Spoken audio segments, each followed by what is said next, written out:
Yurtimizda mehnat faxriylarini e'zozlash, ularning holidan xabar olish va munosib rag'batlantirish ezgu an'anaga aylangan. Ana shunday e'tibor va ehtirom ifodasi sifatida bir guruh nuroniylarga mehnat faxriysi ko'krak nishoni topshirildi. Hozir shu haqda.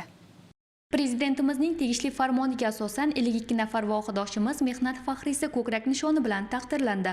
Ular orasida Termiz shahrining Ma'rifat mahallasida istiqomat qiluvchi 88 yoshli Hayitgul Ro'ziyeva ham bor. Nuroniy jamg'armasi Termiz shahar bo'limi vakillari hamda jamoatchilik faollari faxriyning xonadoniga tashrif buyurib, uning holidan xabar olishdi. Shuningdek, Ro'ziyeva Hayitgul momoga birinchi darajali mehnat faxriysi ko'krak nishoni hamda esdalik sovg'alari topshirildi.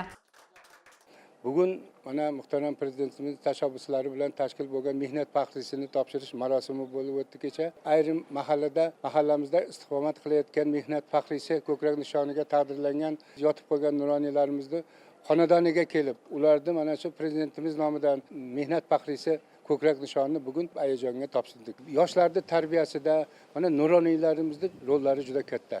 Hayitgul momo umri davomida yosh avlod ma'naviyatini yuksaltirish yo'lida sidqidildan xizmat qildi. U ko'p yillar kutubxonachi sifatida faoliyat yuritib, kitobxonlik madaniyatini targ'ib etish, yoshlarda ilm-ma'rifatga mehr uyg'otishga munosib hissa qo'shdi. Kasbiga sadoqati va xalq ta'limi tizimi rivojiga qo'shgan salmoqli hissasi uchun u xalq ta'limi a'lochisi ko'krak nishoni bilan taqdirlangan. Bugun esa uning ko'p yillik halol va fidokorona mehnati yana bir bor munosib e'tirof etilib, mehnat faxriysi ko'krak nishoni bilan taqdirlandi. 9 nafar farzandni voyaga yetkazgan. Bugun farzandlari, nevara va chevaralari ardog'ida baxtli umr kechirayotgan Hayitgul momoning ibratli hayot yo'li, mehnatsevarligi va ezgu fazilatlari yosh avlod uchun haqiqiy ibrat maktabidir. 59-yildan beri shu Google kutubxonachiga ishladim. 38 yil bo'lib qo'yibdi-da. Mana 88-yil men pensiyaga chiqdim. Nevara chevaralarni boqib, kitoblarni o'qitib o'tiribman. Shu nevaralarim hammasi o'qimishlar. Bu medal mana ketdi yerga. O'zimdan minnatdorchiligimni bildiraman.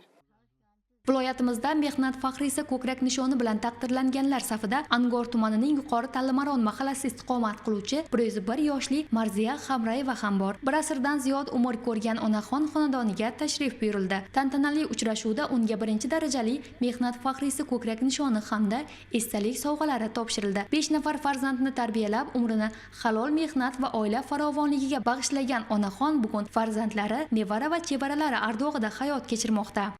Yurtimiz doim qadriyati bilan, tarbiyasi bilan dunyoni lol qoldirib kelgan. Va ne ajdodlarimiz mana Buxoriylar, Termiziylar, Moturudiylar, Nasafiylar, mana barchalari bizning mamlakatdan chiqqanlar. Mana bular ham keksalar va yoshlarning o'rtasidagi vorisiylikni ta'minlashda xizmatlari juda katta. Respublika Nuroniy jamg'armasi huzurida bu jonlar maktabi tashkil qilingan. Bu jonlar maktabi guruhi a'zolari butun respublika bo'ylab o'z faoliyatlarini boshlaganlar. Bu aynan Nuroniy jamg'armasining 8-qarori bo'yicha tasdiqlangan va bu jonlar maktabi doimiy faoliyatda yuradilar. Muxtasar aytganda, mehnat faxriylariga ko'rsatilayotgan bunday e'tibor nafaqat ularning xizmatiga berilgan yuksak baho, balki yosh avlodni keksalarni qadrlash ruhida tarbiyalashga xizmat qiladigan ezgu qadriyatdir.